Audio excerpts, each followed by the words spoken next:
Allez, bonjour à tous, j'espère que vous allez bien. Aujourd'hui, on va faire une analyse du BTC. On parlera de la clôture weekly, on verra Ether également clôture weekly. On verra des altcoins, on pourra checker les clôtures weekly des altcoins dans le top market cap. On fera une analyse du marché US et on va, comme d'habitude, préparer notre semaine. Est-ce qu'on pourrait prendre des positions sur cette semaine, que ça soit sur du court ou du moyen terme. Et surtout, je vous montrerai sur BTC ce que j'aimerais voir pour potentiellement retrouver un biais bullish, parce que pour le moment, que ça soit sur du weekly, daily, j'ai plutôt un biais qui est bearish tant qu'on ne réintègre pas le niveau des 60 500 $, 61 000 $. Donc je vous montrerai globalement ce que j'aimerais voir. Alors, clôture weekly qui arrive dans quelques heures, c'est pas une clôture weekly qui me ferait prendre une décision moi personnellement. On a toujours cette pattern de top qui est validée. Pour le moment, on peut être juste sur un pullback sur la ligne de coup. Alors, on a deux lignes de coup, on va avoir une autre ligne de coup en mèche, en prenant la mèche de cette pattern qui va se trouver vers les 56 000 $, et on va voir la ligne de coup en clôture qui va se retrouver vers les 61 500 $. Donc pour le moment, on peut être juste sur un retracement pour revenir chercher cette ligne de coup et avoir une continuation à la baisse. Dans tous les cas, voilà, cette pattern de top, elle a été validée. Est-ce que c'est pour ça que je short le marché, que j'ai coupé toutes mes positions spot et que je crie au bear market avec un retour aux 20 000 $? Absolument pas, mais c'est quelque chose à prendre en compte dans votre gestion de risque, dans votre manière d'aborder le marché actuellement, que dans cette zone-là, on a ici une preuve que l'offre est supérieure à la demande. Parce que qu'est-ce qu'est une pattern de top ou une pattern de retournement comme on a eu ici? C'est une phase d'accumulation, une zone de combat entre les acheteurs et les vendeurs. Et si on le break par le haut, ça nous montre que dans cette zone-là, la demande a été supérieure à l'offre. Et ici, dans cette zone-là, l'offre a été supérieure à la demande. Et ça, c'est quelque chose qu'il ne faut absolument pas négliger. Maintenant, sur le BTC, si je regarde sur du plus court terme, sur du daily, en daily, on a une réaction acheteuse. C'est beaucoup trop tôt pour parler de bottom définitif. On voit qu'on est globalement toujours dans une dynamique baissière sous cette ligne de tendance. Et surtout, moi, le niveau clé, le niveau que je surveille et que je parle depuis loin, c'est ces niveaux de support et de résistance. En fonction si on évolue au-dessus ou en dessous, ils ont pas changé. Ça fait des semaines, si ce n'est des mois que je les ai tracés. Et voilà, je les maintiens. Le but, c'est pas de toujours tracer des niveaux de support, de résistance et les ajuster à chaque fois. Non, c'est des niveaux qui sont clés, qui ont fait office de support dans le passé. Ce niveau-là, on l'a break. Maintenant, il fait office de résistance et c'est compliqué de chercher des achats sur cette borne-là. Ça va être même plutôt une borne où on va plutôt privilégier les shorts. Surtout, on a une bonne zone de confluence ici avec le tunnel 4 heures et ce niveau de résistance. Donc déjà ici, j'en avais parlé de cette confluence dans les précédentes analyses sur le BTC, que je surveillais moi personnellement cette zone. C'est trop tôt pour vraiment parler de top ici en 4 heures. Si je mets le momentum, on voit que on pousse à la divergence baissière, mais elle n'est pas encore validée. On est que sur une divergence baissière potentielle. Par contre, voilà, si on commence à la valider et en même temps sur le prix, avoir ici une pattern d'accumulation, de distribution, avec une phase de top comme ça, il pourrait y avoir une opportunité pour se positionner. Alors, on peut top avec une épaule tête-épaule,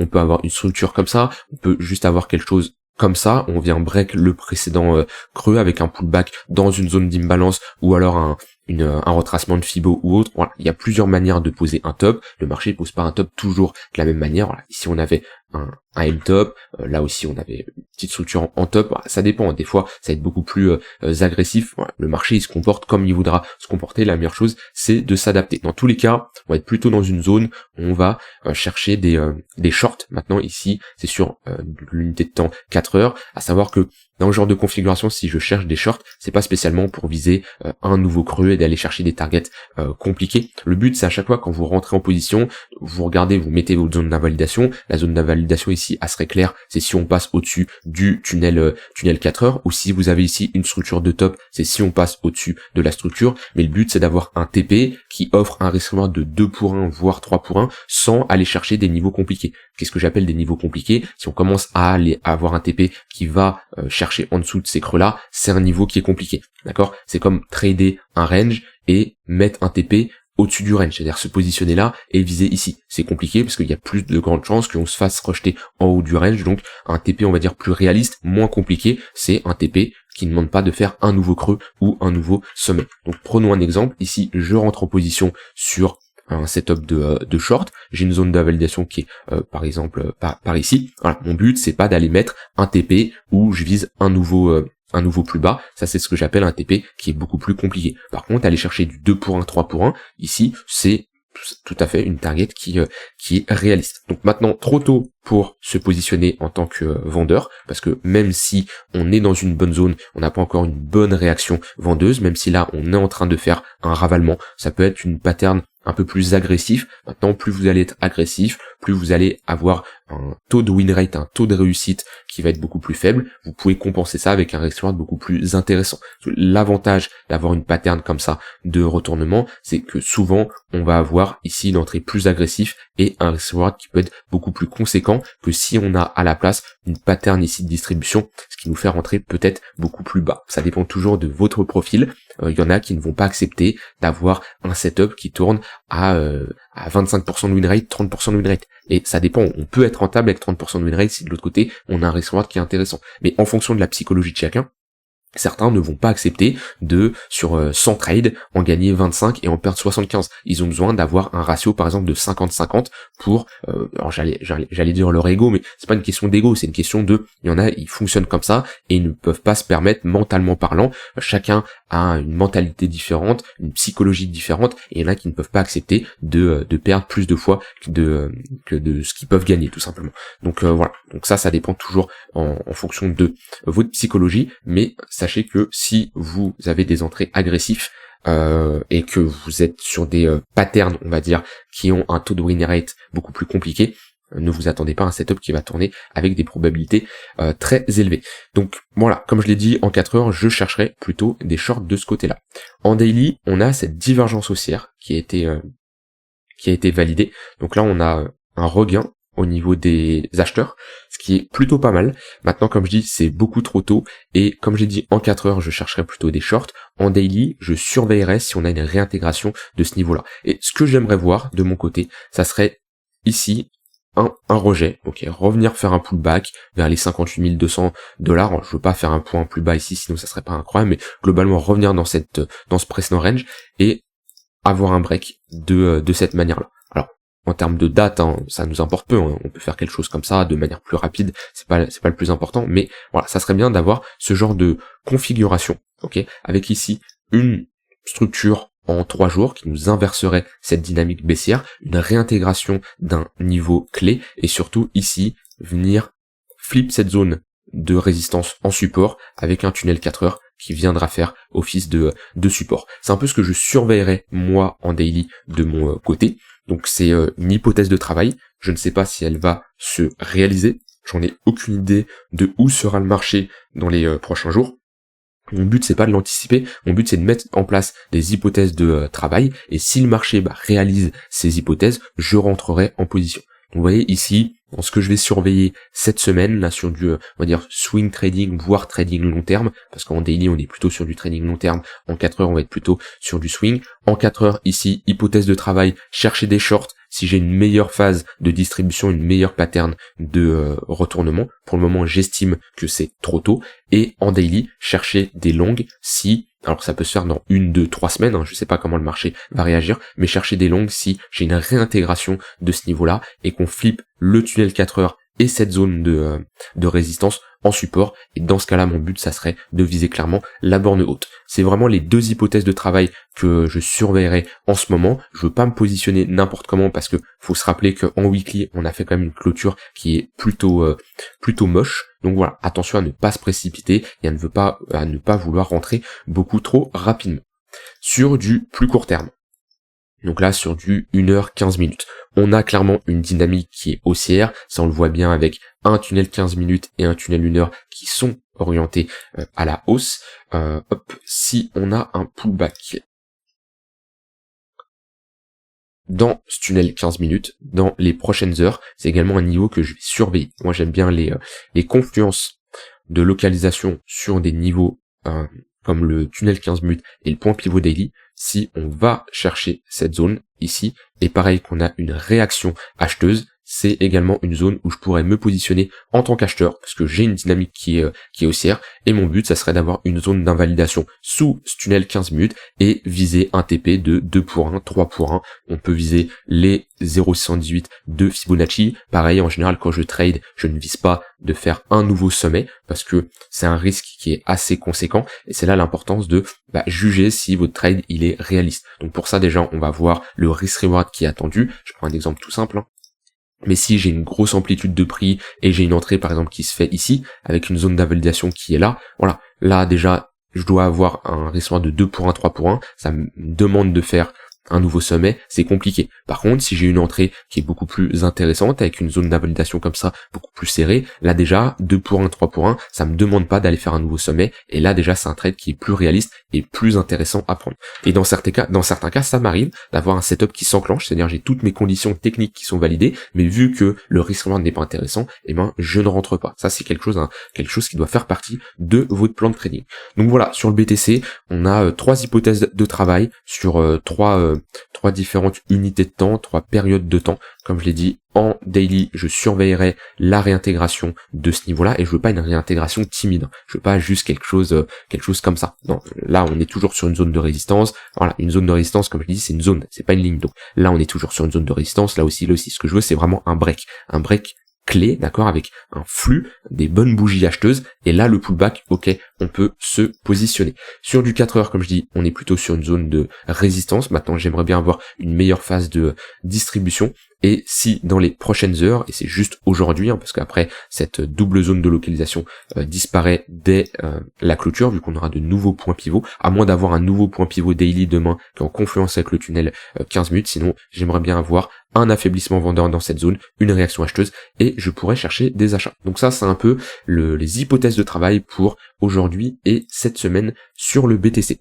Sinon, d'un point de vue order flow, bon, il n'y a pas grand chose à dire. On a globalement un open interest qui reste plutôt plat. On a toujours des fundings qui sont neutres, hein, voilà. On n'est ni sur des fundings extrêmement positifs ni fortement négatifs comme on a connu ici. Donc on voit qu'on a quand même un désintérêt du marché.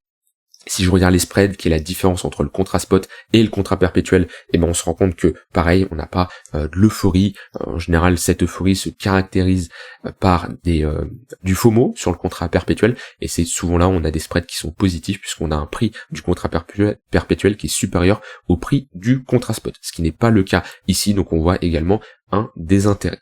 Voilà, maintenant on va analyser Ether, mais sur BTC, voilà, mon analyse complète, j'ai rien d'autre à ajouter là-dessus.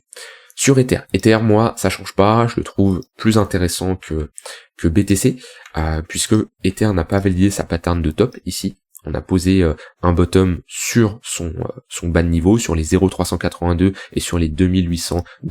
Ether, lui, c'est simple, il est dans un range. On voit bien, on a notre extrémité haute et notre extrémité basse qui sont bien définies. On peut tracer des zones de résistance et de support intermédiaires. On a ici une zone de résistance et on a ici, une zone de résistance.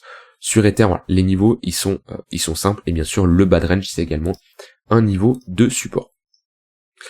Ether, c'est à peu près pareil. On arrive là sur une bonne confluence, qui est le tunnel 4 heures et cette zone de résistance. Si on passe au-dessus et qu'on flippe ce tunnel 4 heures en support, on pourra s'attaquer à l'extrémité d'au-dessus. Maintenant, on voit que l'amplitude est complètement différente. Sur BTC, on a une amplitude qui serait beaucoup plus intéressante, donc ce qui permettrait d'avoir un risk-reward beaucoup plus intéressant. Donc je préférais clairement prendre les trades et les hypothèses que j'ai évoquées sur BTC que sur Ether. Par contre, la différence, c'est sur Ether, le bad range il s'achète. Sur BTC, c'est compliqué vu, comme je l'ai dit, on a break. Par contre, voilà, si sur Ether on réintègre ce niveau-là, la prochaine target c'est les $3600, et si on passe au-dessus des $3600, ben la prochaine target c'est les $4000.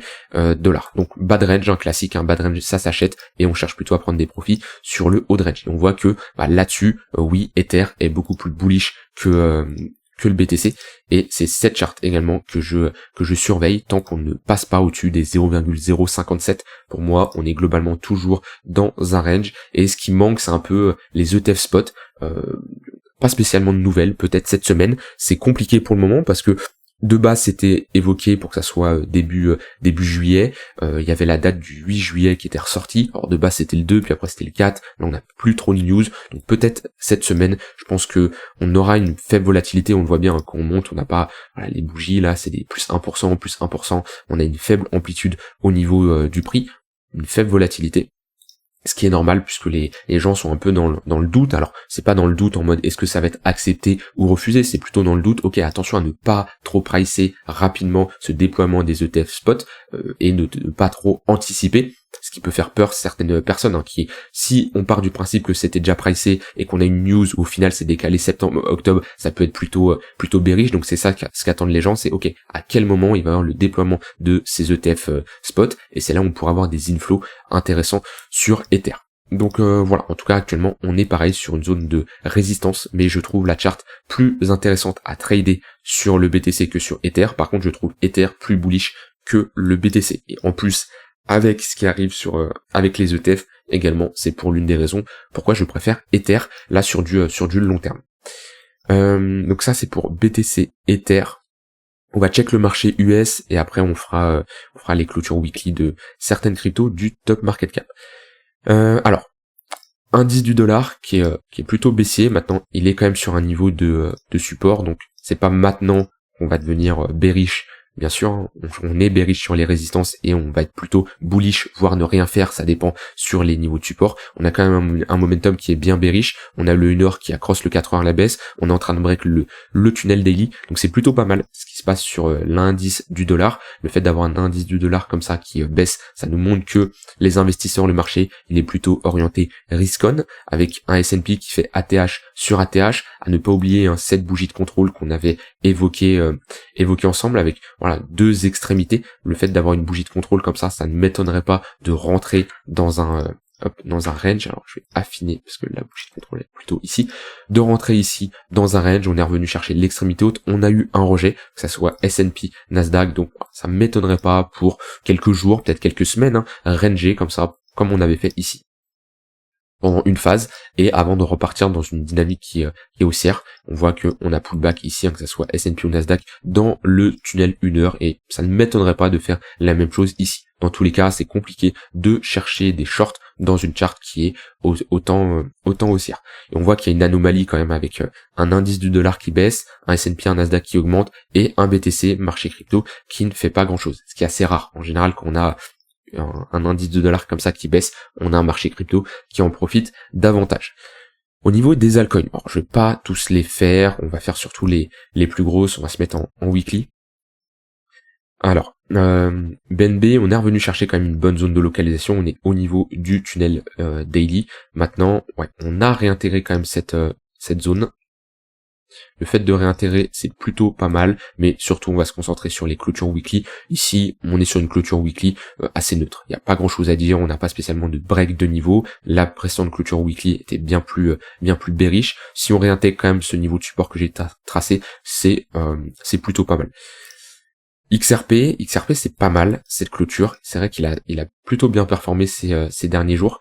On a un ravalement ici, ce qu'on appelle un ravalement haussier, et là-dessus c'est plutôt bullish, d'accord, le fait de réavaler comme ça, d'avoir ce genre de pattern comme on avait eu ici par exemple. Là on a un ravalement haussier. Est-ce que j'en ai d'autres visuellement ici? Je ne les vois pas.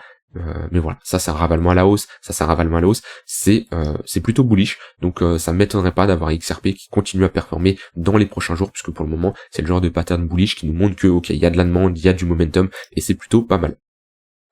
Solana, on voit qu'il ravale aussi beaucoup plus que du BTC, du Ether, vu qu'il a ravalé plus de 50% de sa bougie. Alors on n'est pas sur un ravalement comme XRP, mais ça nous montre que sur Solana c'est pas mal, et surtout voilà, pareil, Solana un peu plus bullish que le BTC, vu qu'on est revenu chercher ce niveau de support. On n'a pas eu cette pattern de retournement, on est globalement dans un range bloqué entre deux extrémités. ADA, on a pareil un ravalement. Bon, ça c'était les hypothèses de travail qu'on avait vues ensemble. Pour le moment, le ravalement est plutôt pas mal, mais on est quand même sur une zone de résistance assez importante, donc je préfère avoir une clôture beaucoup plus haute pour jouer le pullback. Voilà, ça c'était les trois hypothèses qu'on avait vues ensemble pour pourquoi pas se positionner. La meilleure chose actuellement, c'est de patienter, parce que c'est beaucoup trop tôt selon moi, sauf si on a voilà, comme je dis, le but c'est ne pas se positionner n'importe comment. Ici, même si on a plutôt une pattern qui est encourageante, on est sur un niveau de résistance. Donc j'aimerais bien avoir une clôture plus haute, un pullback, et là dans ce cas-là, ouais, ça pourrait clairement s'acheter. Avax, c'est vrai qu'il a du mal à démarrer. On est dans ce range là, clôture weekly où on a eu très peu de volatilité sur Avax, on le voit bien au niveau des clôtures daily, on est sur un bad range en daily qui est presté par une dynamique baissière, donc compliqué. Ouais, Avax c'est pas terrible, ici c'est plutôt bearish le fait de pas avoir ici le niveau il est clair sur Avax, ça serait bien de réintégrer les $32, mais la clôture n'est pas incroyable. Dogecoin c'est pareil, on a eu ici une tentative de pousser des acheteurs. On s'est fait rejeter sur cette zone de résistance, clôture weekly qui est neutre, il n'y a pas grand chose à dire. TRX qui continue sa hausse avec une bonne poussée. Maintenant on va arriver sur une zone de résistance, donc compliqué quand même de chercher des achats ici. Le meilleur sur TRX, j'en parle depuis longtemps, mais ce tunnel daily nous matérialise bien cette dynamique qui est haussière depuis maintenant plus d'un an. Ça va faire 2 ans qu'on est en dynamique haussière avec des creux des sommets de plus en plus haut. Bonne clôture weekly, mais on est quand même sur une zone de résistance, donc attention. Chainlink, on est sur un bad range, clôture weekly également assez neutre, il n'y a pas grand chose à dire, mais on est quand même sur un gros niveau de support. Polkadot c'est pareil, rien à ajouter, le niveau il est clé, c'est les $6,7, ça serait bien de réintégrer au-dessus de ce niveau-là pour vraiment repartir dans une potentielle dynamique haussière et avoir la réintégration d'un niveau important. Matic, pas grand chose à ajouter, une dynamique qui est toujours baissière avec des moyennes mobiles toujours orientées à la baisse. On voit bien le tunnel 4 heures qui fait toujours office de résistance. On est sous les moyennes mobiles, clôture weekly qui n'est pas, qui est ni bullish ni bearish, mais au vu de la dynamique qui est baissière, on reste quand même sur un momentum qui est plutôt bearish. Toncoin c'est neutre, on est globalement dans un range, mais on a un fort momentum, une bonne dynamique qui est haussière, des moyennes mobiles toujours orientées à la hausse. Maintenant, sur du long terme, je chercherai plutôt une zone d'achat dans le tunnel daily, ou si je veux vraiment capter la valeur, j'attendrai un retracement 0,382 voire 0,618. ICP, clôture weekly qui est plutôt pas mal, vu qu'on fait ici un ravalement. On fait un ravalement, on repasse au-dessus de ce niveau-là, on voit qu'on essaye et qu'on break potentiellement le tunnel 4 heures, donc ça peut être une altcoin qui est considérée comme forte à surveiller dans les prochains jours pour faire de la continuation de tendance sur l'intraday.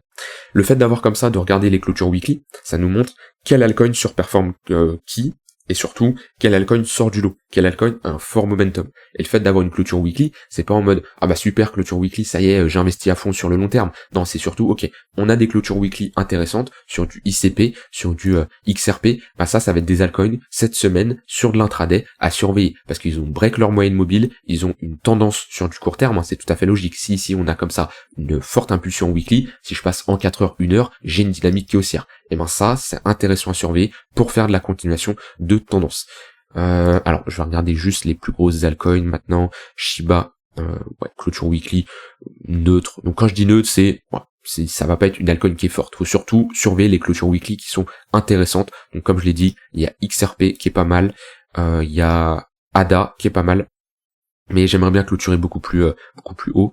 Et je l'ai dit, il y a ICP qui est pas mal. Shiba, rien à dire. Bitcoin Cash, rien à dire non plus. Litecoin, rien à dire, c'est neutre. Stellar XLM, c'est pas mal. Vous voyez ici, on a un bon ravalement, une bonne impulsion, une dynamique qui est haussière en 4 heures. Ça pareil, si on a des retracements, des pullbacks, c'est des altcoins qui sont fortes qu'il faudra surveiller. ETC, rien à dire. Atom, rien à dire. Algo, rien à dire non plus. STX aussi. EGLD, il a bien rebondi quand même, mais on est sur une zone de résistance. APT, rien à dire. Optimism non plus. NIR aussi. VET, on a un bon ravalement ici, avec une bonne semaine, plus 30%. Et là, pareil, les pullbacks dans une tunnel 1 heure, 15 minutes, c'est des opportunités. Donc voilà, là, on a rapidement vu quelles sont les altcoins les plus fortes, et ces altcoins fortes ont plus de chances de rester fortes dans les prochains jours. Donc, c'est des altcoins qu'il faudra surveiller si vous voulez faire de la continuation de tendance sur l'intraday. Caspa, rien à dire. ING aussi. Arbitrum aussi, Sei aussi, et Dimension aussi. Donc voilà, on a passé en revue quelques altcoins. Retenez surtout les altcoins qui ravalent, ça c'est le plus important. Ça nous montre que on a potentiellement un bottom court terme qui est posé, et on peut surfer sur une tendance sur les unités de temps un peu plus court terme. Vous avez vu mes différents scénarios sur BTC, mes hypothèses que je surveillerai sur cette semaine. On a vu tous les altcoins. Ouais, j'ai dit ce que j'avais envie de dire, rien d'autre à ajouter. N'hésitez pas à rejoindre le Discord si vous avez des questions, si vous voulez échanger. Voilà, il y en a qui partagent des trades, des charts, je vous donne mon avis des fois sur ce qui se passe en temps réel, que ce soit des trades que j'ai pris ou autres. C'est une très bonne communauté avec des gens très compétents, très pertinents. Il y a des échanges parfait, il y a des très bons échanges, que ce soit sur le trading, que ce soit sur les airdrops, que ce soit sur autre chose. N'hésitez pas à le rejoindre, je vous mets le lien en description, que ce soit pour partager vos aides, pour vos trades, pour apprendre, pour échanger, pour poser des questions. Je vous répondrai et on vous répondra bien sûr avec plaisir. Je vous souhaite une très bonne fin de journée et je vous dis à demain pour une prochaine vidéo. Bye bye.